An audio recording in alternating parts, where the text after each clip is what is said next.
Thank you so much for inviting me to be with you this evening and for the opportunity to have a chat to you about my books.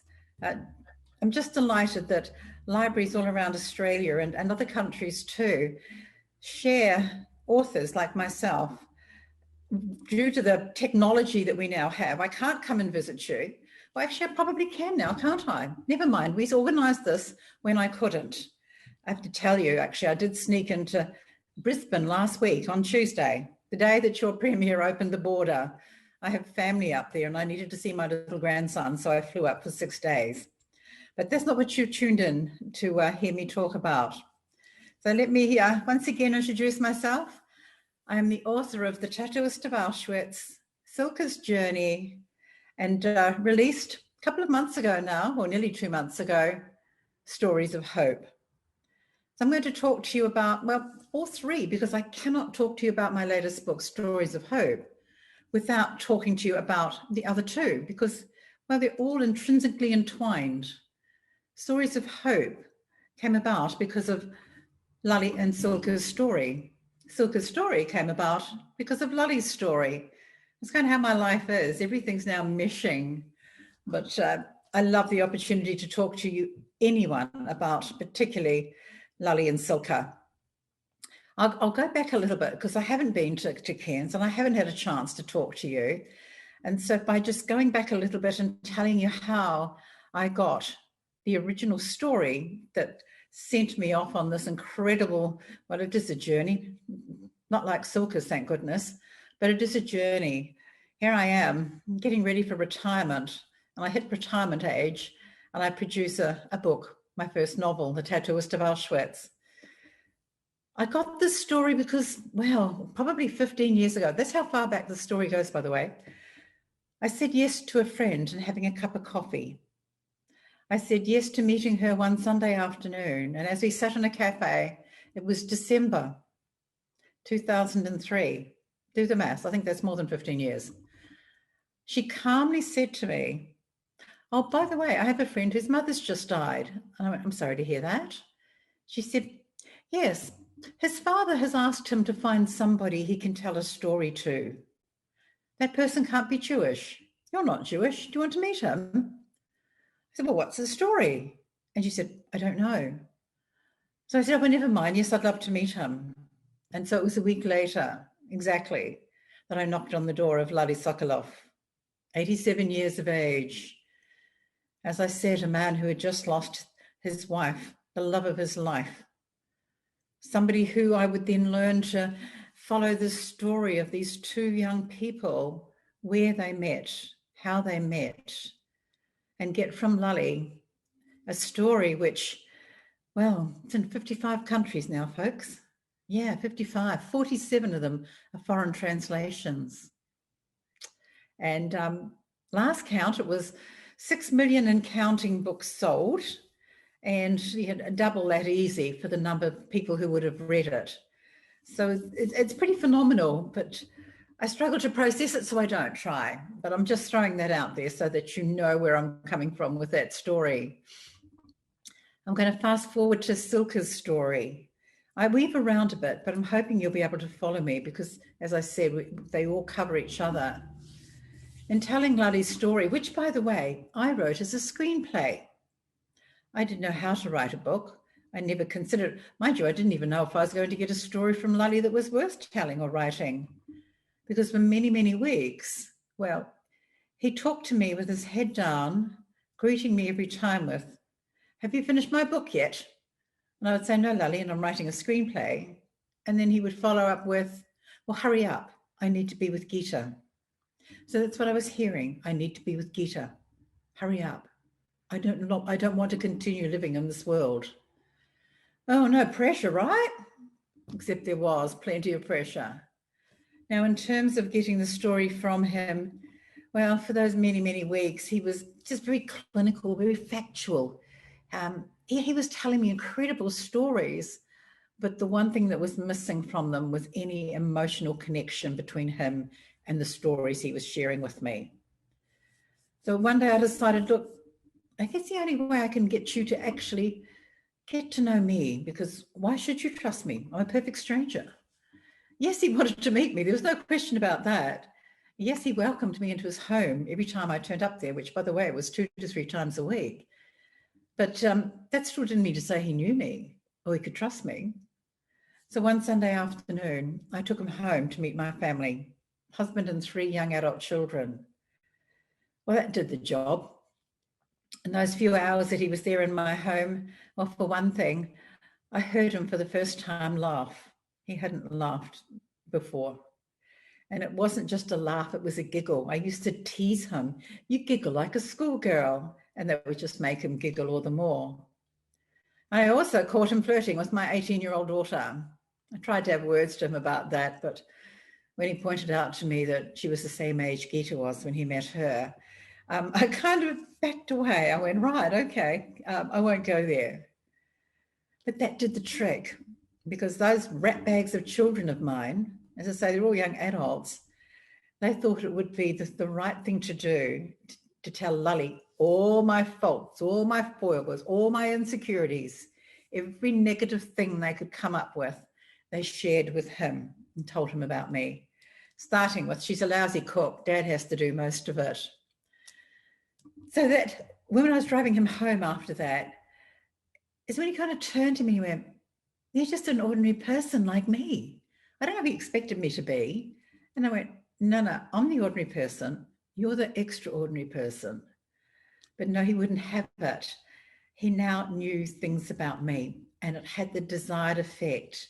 It then allowed him to start to talk to me more emotionally and connecting more with the stories he told me, and not shying away so much from some of the really painful, evil things that he had witnessed and experienced during his time in Auschwitz-Birkenau. You know, there's another reason, by the way, I got his story. He had 2 dogs. He called him his doggies, or sometimes they were the kiddos. And every time we were together, these 2 dogs were with us, his constant companions. You know, one of them was this huge thing. She was about the size of a small pony. And the other thing, poor little Bam Bam, well, she was smaller than my cat. But these 2 dogs were devoted to each other, and they were devoted to Lale.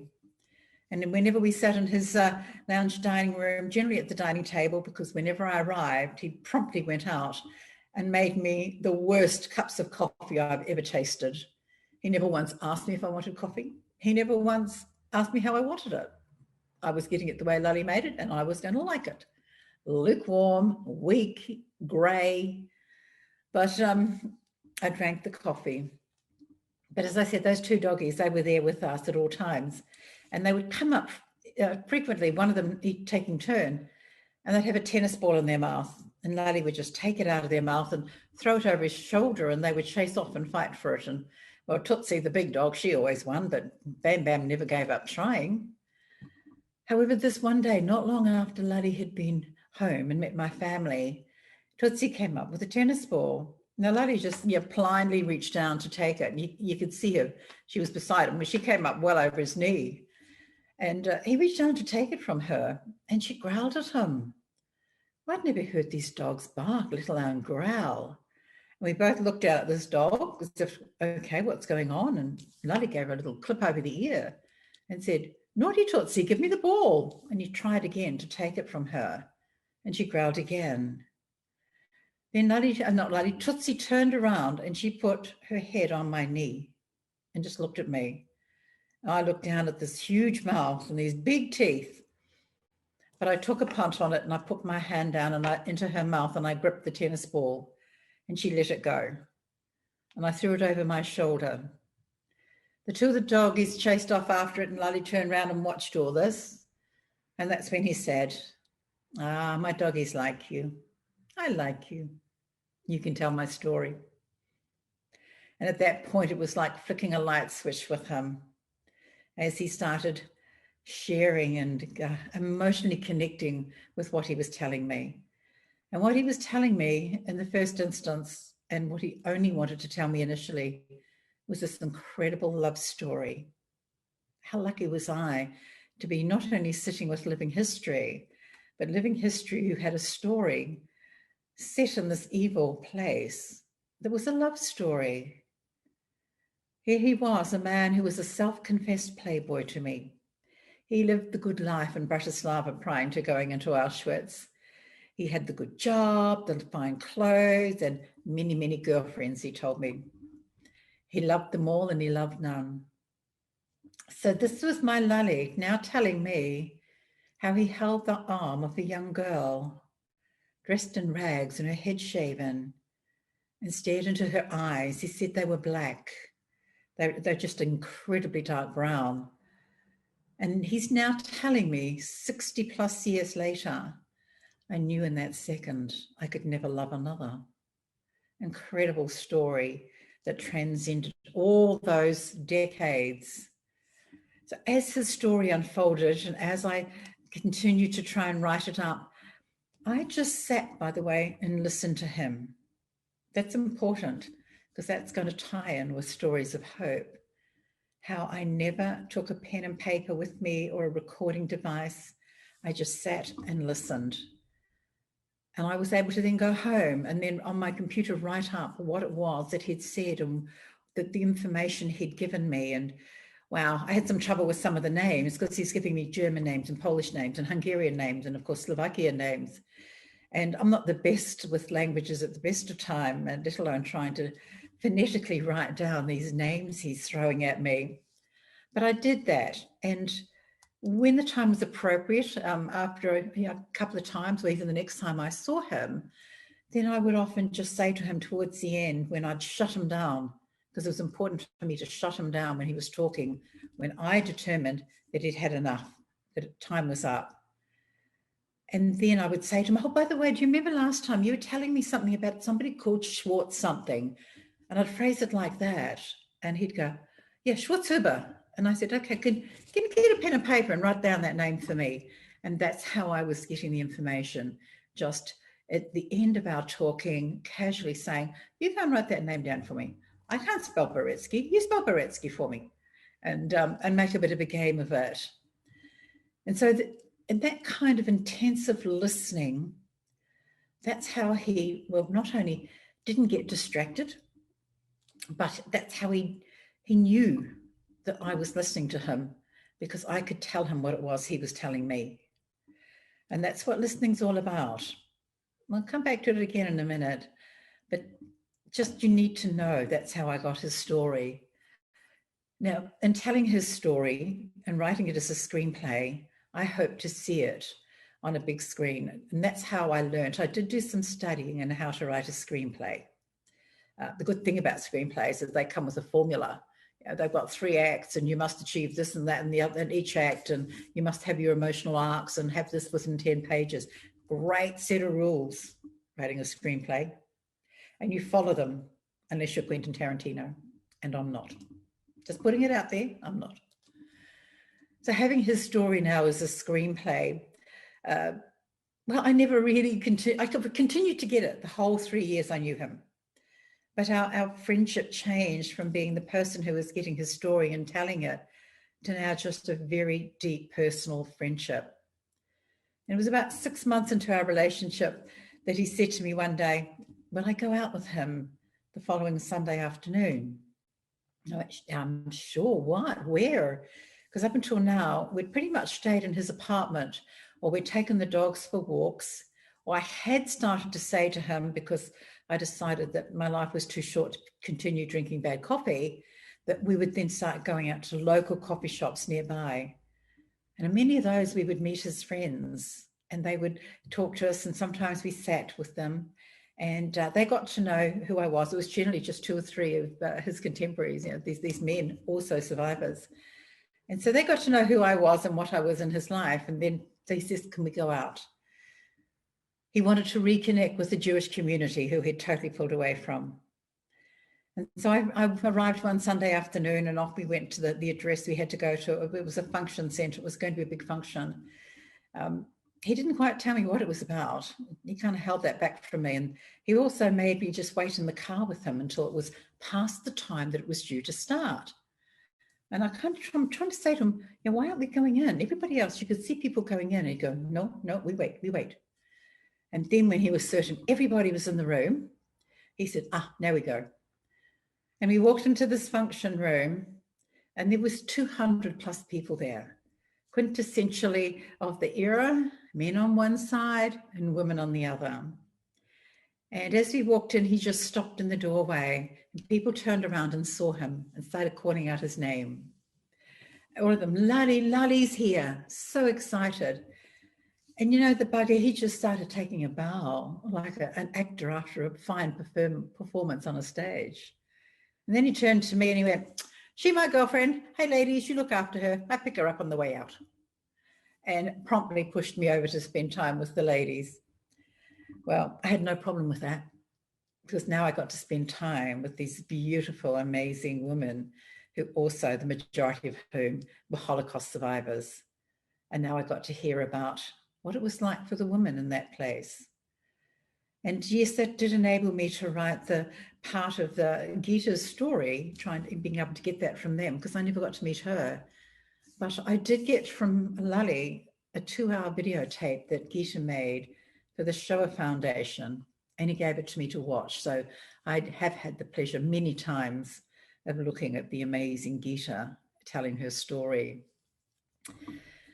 But I'm now going to jump to Silke, because at some point, it was many, many months afterwards, that Lale said to me, did I tell you about Silke? And I said that was a phrase he used to me the whole 3 years I knew him.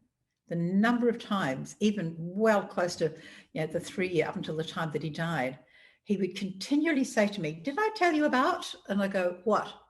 And he'd tell me something and I go, no, you bugger. It's the first I'm hearing of it.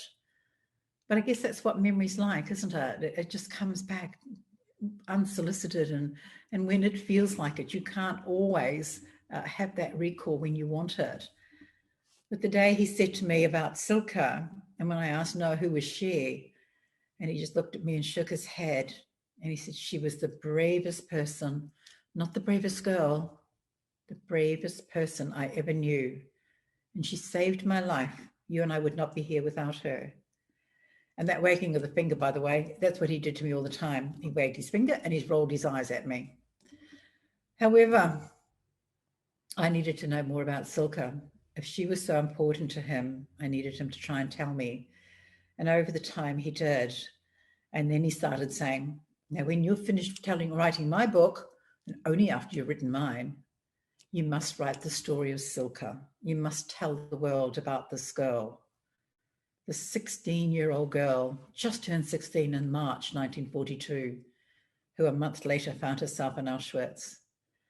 And for those who haven't read her story, I'll just tell you what the background to it is very, very briefly, because if you have read it, then you don't want to hear about it anymore, do you? And that's, by the way, why I'm telling you about Lale and I, because I'm finding that more and more when I'm now talking to people, I go there. Heather Morrow, I was talking about the Tattooist of Auschwitz. Well, people are saying to me after 2+ years, nearly 3 years, no, we've read the book. Tell us something we don't know. So that's why I tell you these little vignettes about my time with Lale. And there's many, many more, 3 years worth. But Silke, for anyone who doesn't know her story, she survived in Auschwitz-Birkenau by being the sex slave of the commandant there. And I will not sugarcoat it. I'm not going to dance around how she survived and say that she was a comfort woman. No, she is not a spoil of war. She was raped. It's pure and simple. And I call it out for what it is in her story. And she was there when the Russians came and liberated the camp in 1945, only to be charged with prostituting herself to the enemy and sent to a Siberian gulag, Vorkuta. It's 140 kilometers inside the Arctic Circle, one of the coldest goddamn places on earth. And that's where she ended up. Well, she was sentenced for 15 years, but she was there for 10. She did get released early. But Lale told me about her. He told me how Gita had visited her in Slovakia in the 80s when she went back to visit her brothers, and also the 60s and the 70s. So I knew she had survived. And I knew that Gita had corresponded with her all those decades, and so I was able to get information about her. Now, one of the reasons, well, it's not one of the reasons, but one of the things that I really wanted to tell you in stories of hope. I'm kind of getting around to that now, as I wanted to be able to tell readers how I went about telling her story. You all know I had Lale in my life. I had him telling me his story. So how could I tell Silke's when she was no longer alive? To A, tell me her story, and also to get permission to write her story. Well, I was honoring Lale Sokolov and telling her story, but I was needing to tell it as factually and accurately as I could. Of course I had to. I can't make this stuff up. That's just not right. So to be able to tell you about her time in the Gulag, and this is what I also now share with you in Stories of Hope, when I talk about getting that information, how I had a professional researcher in Moscow get me all the information they could from that time period that she was in the Gulag, 45 to 55, it was closer to 56 actually, that information about that Gulag, and only during that time and only that Gulag. And they did. So I got photos and documents and testimonies, mountains of information that enabled me to write and tell you what her life was like there. And then these wonderful people in Slovakia, in Lale's hometown, it's called Krumpaki. It's a beautiful little, well, a hamlet really. It's this, drive in and drive out little hamlet at the base of the Tatra Mountains. And it's gorgeous, scenically stunning with the river running through it and the mountains and the forests all around. Well, those people in Krumpaki, I'm an honorary Krumpakian, by the way, just putting that out there. I go there as often as I can, and I have to stay in Koshita, which is the nearest town, and the mayor sends her driver Peter to pick me up each day, and I come to the town, and the school kids and the primary and the secondary put on concerts, and it just is an amazing time. And several of them speak English, and they're now friends, and I communicate with them. Well, they offered to try and find out what they could about Silke. I knew that she lived in Koshita, that she'd lived there for decades. Well, they did find the apartment building where she had lived. Here's the thing about living in Slovakia. You don't live like we do in terms of your home. You don't leave your parents and get a flat and you sort of upsize and downsize and upsize and downsize. And we spend our whole lives doing that, don't we? Well, some of us do. I'm not quite sure what kind of sizing I'm into right now. It's one or the other. But they're giving an apartment. And in that apartment, they stay most of them their whole lives. So I found myself on several occasions now back in Koshita, in that apartment building, in the next door neighbor's house or apartment where Silke had lived. And the people who lived in all the other apartments in that block would come in and sit and talk to me. And they would share their stories of Silke, or Cecilia, they called her Cecilia. And that is how I was able to tell her story. I got it from the people, the friends and neighbors who knew her. And so being able to tell you that in Stories of Hope and more of the stories about Lale was important to me. That's not the reason the book came about. It did come about because of something that happened in Koshita. On one of those trips there, when I was talking to the neighbors and the friends, I was there, I think about the second or third time I went back, and I stopped off in London and picked up my publisher there, Margaret. She's fellow Kiwi, and we went there and we were staying in this hotel and we were there for about a week, and we were doing all sorts of other research as well. And one night after we'd spent time with these people, the neighbors and friends, we had dinner in the hotel and we were about to go back to our rooms, and we walked past this staircase that was going downstairs. We wondered what that was because we were on the ground floor. So we went and investigated it, and we found this little dungeon bar down there, tiny, dark. Oh, let's have a coffee and a port, we decided. So we did have a coffee and a port, and then we dropped the coffee and we had a few more ports. But that was there that Margaret said to me how she had been sitting watching these people who do not speak English, and I do not speak Slovakian, other than to say "Ďakujem," which is thank you, how they were engaging. By the way, I had two translators there. So we weren't just looking at each other. These beautiful people from Krumpaki, I would say, ask a question in English and they would translate, and vice versa. But all that time I just sat there focused on the person who was talking and the group that were in the room, Yeah, at one point, I think we had 20 in there at one point. Tiny little room. They're all on the floor and falling over each other. But yeah, Margaret said whenever she asked the question, they kind of ignored her, but seemed to want to tell me not only everything about Silke, but they all got carried away and wanted to tell me about their lives too. And she said, how did you learn to do that? To just sort of listen and focus on people? I said, oh, my great-grandfather, Gramps, when I was a girl, he taught me, he told me about listening, and I've never forgotten. And I just automatically practice it. And it's what I do. It's who I am. And the more I told her about my great-grandfather, he lived 2 paddocks away from me in rural New Zealand when I was growing up. And this amazing man kind of took me under his wing. He was the most significant adult in my life growing up. Neither of my parents did, well, either much talking and definitely not much listening to me. 4 rowdy brothers, I never got much of a word in, and I don't recall that I even really tried much. But I had this amazing old man, Gramps, in my life. And every afternoon on the way home from school, I would stop off and sit on the back veranda with him. And the man, now in his 80s, over the next 2 or 3 years that I did this, he kept telling me stories of his life, and amazing stories. But in telling me these stories, he was teaching me how to listen. In his words, you will never learn anything if you do not listen. And that also included not just people talking, but to the environment around us. How to be able to listen to the sound of the cows, or the dogs would be rounding them up about that time to take them in for milking, and to identify, even though I couldn't see them, he said, which one of the dogs is that, when we'd hear one barking. And by listening to it, I could say, yeah, it's so-and-so. I could name the dog. And then we'd hear a tractor or some kind of farm machinery, and he'd go, whose tractor is that? And I'd listen. I'd go, I think that's where carpet. I'd come up with the name, and he'd go, correct. You're listening.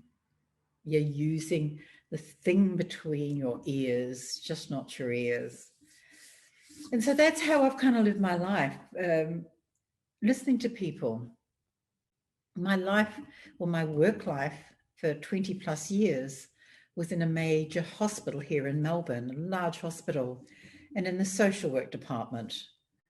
I can tell you the people who I met there every day, many of whom, well, they woke up that morning and they did not know that they'd be talking to me before the day was out. Something tragic or traumatic brought them to the hospital where I worked. Now, of course, they didn't want to hear me talk. I was not, yes, they wanted to hear the medical and nursing people. They were the ones who were going to be relaying information. But my job was to listen to them, to see how, anyway, I could be of help to them. And I was involved in several programs, particular programs in the hospital, that brought me into contact with, say, different people every day of the week. And some of them, that time frame went on for days or a week or two, but it was an acute hospital. So we never had people in the hospital any longer than they needed to be, which meant that my time with them was all, we used to call it actually band-aiding, because we were there to fix an acute problem, not a chronic long-term one. It's just the nature of the hospital. But of course I listened to them. And then, as I've just been telling you, I knew how to listen to Lale. Listening, you think you do it all day, and you do. But what we're actually doing 90% of our day when we're with some other person is we're communicating, we're talking, we're sharing. We're not necessarily listening. We're listening enough to respond to what's being said. We're listening enough to formulate something in our own head that can come back and give our 2 bobs worth of what the conversation's about. And that's perfectly fine. That's what makes the world go round. Communication. It's great. I'm not in any way decrying it. But just occasionally, if you stop and listen to somebody, they start telling you something, let them go. See where that takes them. They may be wanting to share more with you than you actually realize. But if you keep saying your 2 bobs worth, well, you'll actually shut anybody who wants to talk to you. You'll shut them down, because they'll pick up. You think of it yourself. somebody starts interrupting to tell you, oh yeah, I've been there. Oh yeah, I've got that. Oh, I know somebody who did that. And when we do that, we end the conversation for the other person. We've trumped them. So listening, and this comes down to, you may not want to. You may not never want to have an in-depth conversation with somebody. And that's fine too. But here's the other thing that we learned from, well, all the talks that I do, was the sheer number of people who would come up to me after I'd been talking and I'd chat to them. And we keep hearing the same. When I say we, by the way, I'm talking about my minders, my publicist or my manager, somebody from my publishers who more often than not comes with me to events. They don't come anymore, do they? I sort of sit in my lounge room here and stare down this tiny little hole in my laptop there and hope that out there there's somebody listening. I don't know. There may not be, for all I know, but I'm going to carry on in case there is. But the people who would now be saying to me, the same word kept coming up. We kept hearing it over and over. That heard me talk about getting Lale's story. And now they were saying to me, I regret that I did not talk to my mother, my father, my grandparent, my uncle, a sibling who's no longer alive. Regret, regret, regret. I knew that I'd heard little bits about something remarkable in their lives, something extraordinary, and I never took the time to really find out what it was. And now they're gone. I never will. And so the whole notion of regretting things in life, it doesn't sit well with me. And I've actually tried to live my life to get to the point where I have no regrets. Of course, that's impossible. I have a regret, of course, that for me, that I actually never spoke to my father like this. I never asked him. I think, in fact, I know he was an interesting man. Some of my siblings have got bits of stories about him, and I've got bits, but I never gave my own father the time to get to know him at a level that I really would have liked to. My other most outstanding regret right now is I have never learned to play the guitar properly, something I've wanted to do ever since I was a little kid. I was given my first ukulele and a guitar as a teenager, but I don't know how to play it properly, but I want to, and I will one day. So hearing people saying how much they regret, and that whole notion too that they would be saying, I learned so much about my mother at her funeral. There is this one place that people would get up and do get up and share stories about the person who has just died. And people were saying, I'm hearing things I had no idea happened to my parents. And now I've heard it at their funeral. It's too late. It's too late. So in Stories of Hope, what I'm trying to say is, look at the experiences that I've had. And yeah, it's non-fiction, not a memoir. Don't get carried away. Yeah, you're not going to learn too much about me, but you do learn a little bit. And one of the other reasons for the book is the sheer number of people who also have written to me in their thousands, telling me something tragic or traumatic in their life and linking how they're coping with that to Lale, Gita, and Silke, saying that in reading their stories, they find hope. And that was the other word that was just coming out in every email, hope. You've given me hope to move on, to carry on. You've given me hope because of their suffering, but their survival, and they're continuing to go on and have a good life. Well, then, I'm going to try and do the same too. And so many letters from so many courageous people who are able to write to this strange woman at the other end of the world and share something deeply personal about themselves. Yeah, gosh, how lucky am I that these people do that? Some of these stories, honest folks, they are absolutely overwhelmingly beautiful, tragic, funny, everything. So I figured that if they could be brave enough to share about themselves, and maybe it was time for me to find some courage and do something similar. And so there is some stories in there about me or my family that are deeply personal. I have found the courage to tell you a little bit more about who I am. Something I shied away from ever since the books come out. I couldn't see any need. Well, why would you want to know anything about me? I'm just the person who's lucky to get the stories. And I couldn't understand why they would ever want to be any interest in me anyway. I've been very clear that they may be my books, but they're not my stories. I'm the custodian of the stories that are given to me. And I just get to give a voice to them on paper. So that's why Stories of Hope, it was decided I would write such a book, because I get inspiration and hope from you, the readers out there who write to me, and the ones who come up and talk to me when I'm giving talks in public. And, well, how to write that, how to encompass all that. Well, we decided to weave it around that notion that I was just talking about, which is listening. And I even give you some tips and some hints on how to listen, not from the perspective of somebody qualified, like a psychologist or psychiatrist or counselor. I am none of these things, but just from my personal perspective of what worked for me. And in the hope that maybe it might work for one or two of you who do want to talk to somebody and find out about somebody's life that you know. Not their whole life. We're talking about bits of them, aren't we? It's just these things at a moment in time that you have got an inkling about, and you just don't know the full story. And so I write chapters like listening to your elders. And of course, the elders I refer to are my great-grandfather, Gramps, and of course, Lale. They fit neatly into that category. I'm beginning to think that I'm starting to fit into that category too, and that phrase elderly I can probably tag to me. I've got to come up with a nicer one, I think. I'll work on that. But that's different, and there's a different skill set in asking somebody. There's a lot of skills. Yeah, the thing to do when listening, it's really quite simple. It is the first thing you've got to do is shut up. Just shut up. Let somebody talk.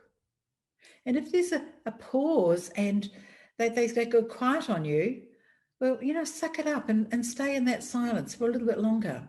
Don't feel the need to fill that silence, because 9 times out of 10, you'll find that person you're you're listening to, they will come back with something.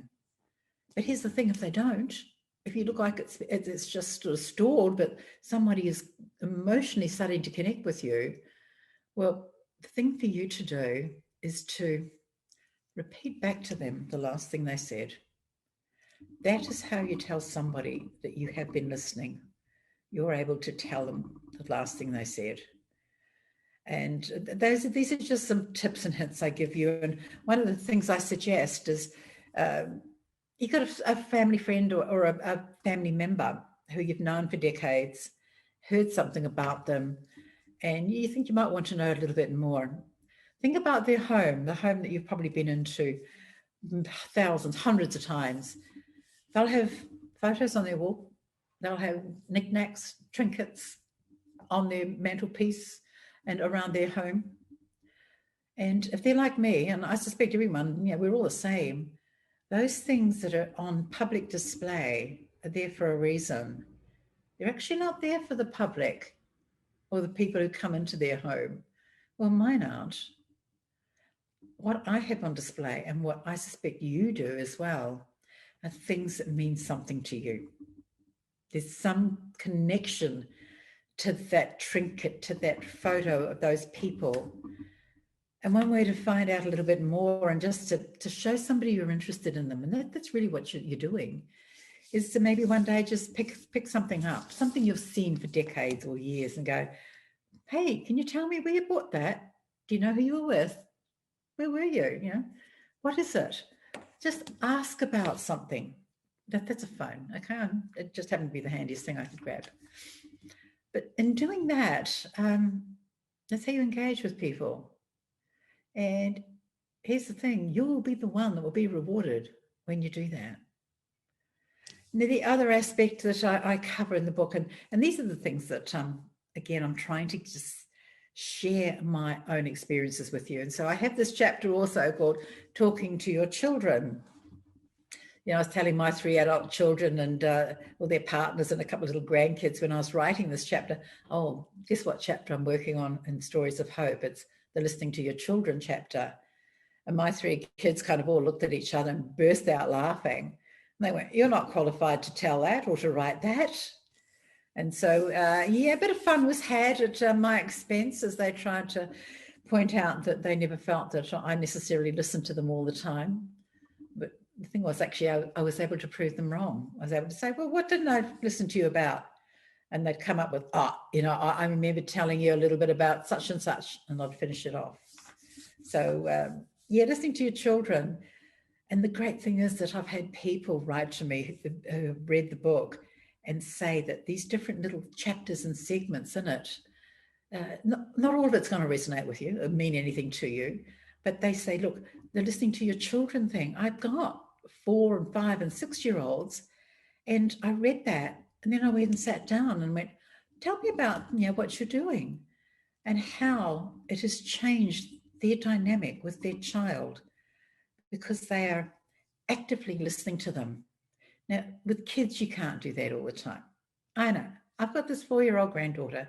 She was here. She left about an hour ago, and she never shuts up. So it's impossible to listen to Rachel all her waking hours.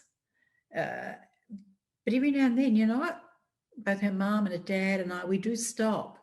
You pause what you're doing, even if it doesn't seem important, and get down to her level and listen to her. And what you hear come out of the mouths of these little kids, well, we all know that they're a lot smarter and wiser than we give them credit for, don't we? But in listening to them and letting them know that you're listening, well, here's the outcome of that. It pays off down the track.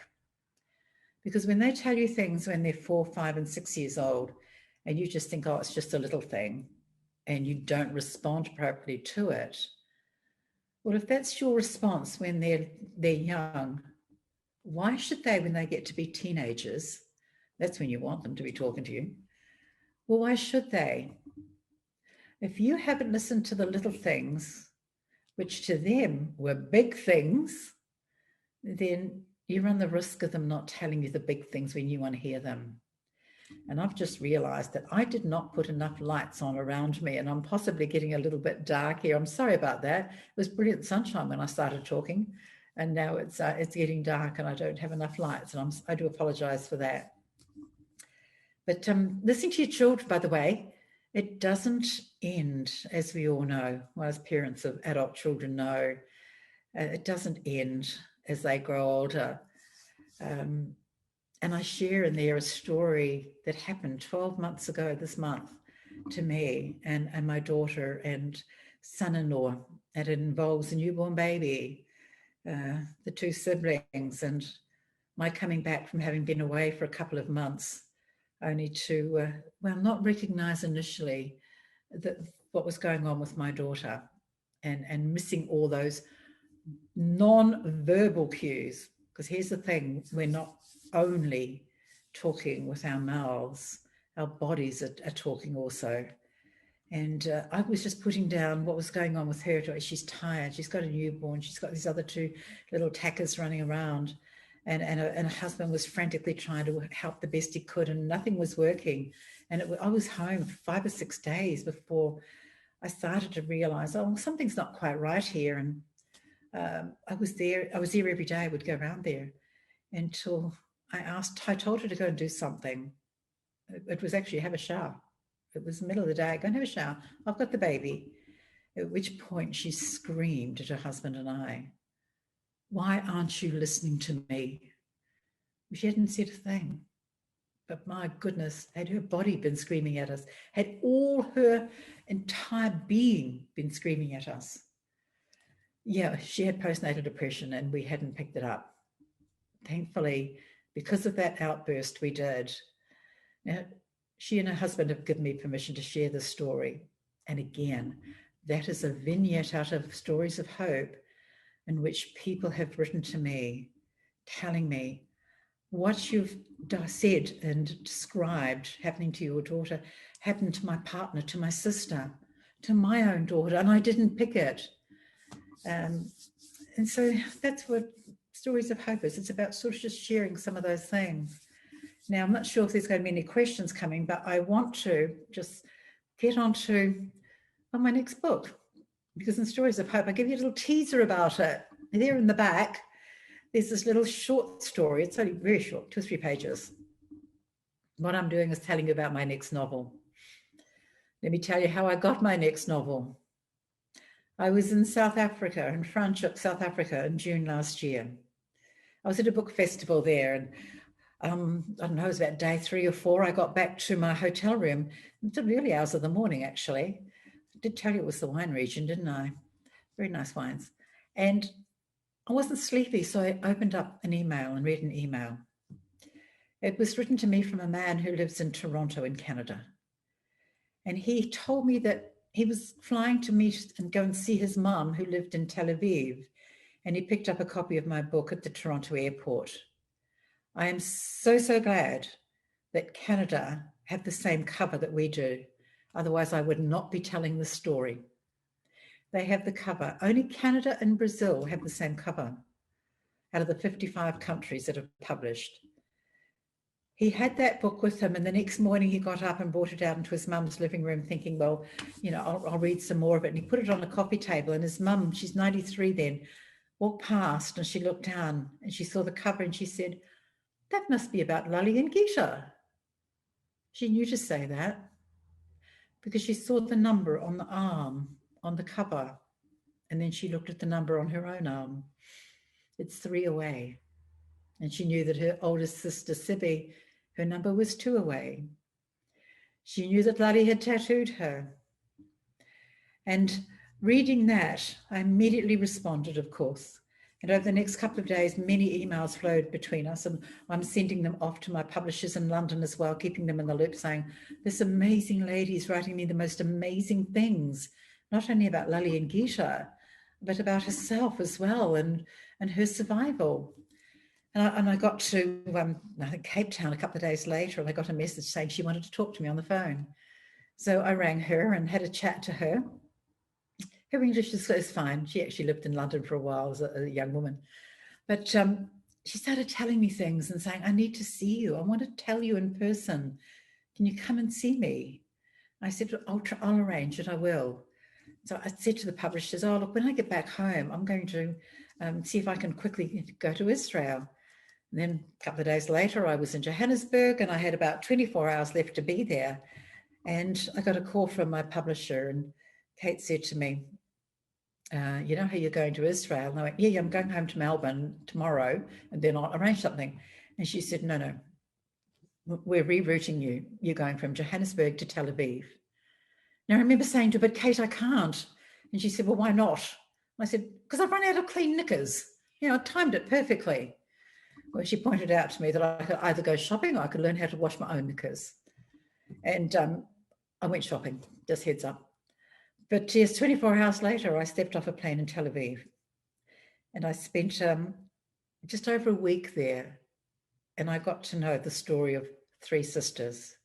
That's going to be the name of the book, released in October next year. 3 sisters. Simple. Livia, 15, Magda, 17, Sibby, 19. They came from the same town as Gita. They went to school with Gita. 2 of them, the oldest and the youngest, were on the train going to Auschwitz with Gita. Magda, the one in the middle, she wasn't home and didn't get taken away. And so she has this sort of other story thread running through, but she did end up there. And they then found each other. These 3 sisters reconnected in Birkenau, a death camp where over 1.5 million people were murdered, where at any point in time there could be 100,000 people there. It was meant to be. So their story of what they saw and what they experienced and were part of, well, of course it's unique. Every Holocaust survivor's story is unique. And some of the storylines there, we cannot find them anywhere in any other testimony or academic or historical document. But the story doesn't end there. The death march that those 3 girls were taken out on in January of 1945, and their escape from it, well, it could be a book in itself. Incredible story of escape. The 3 sisters and about half a dozen other girls decided that they were going to run. They'd take a bullet in the back rather than spend another day under the control of the Nazis.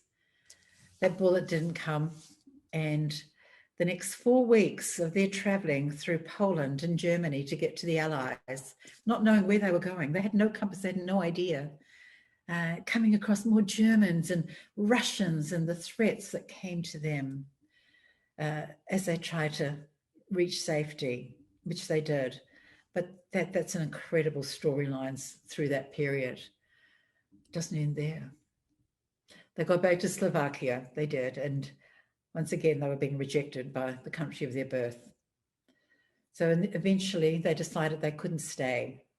So they joined several other young Holocaust survivors, and together with a couple of other people who were, well, they were Jewish men who had been partisans and fighting with the Russians.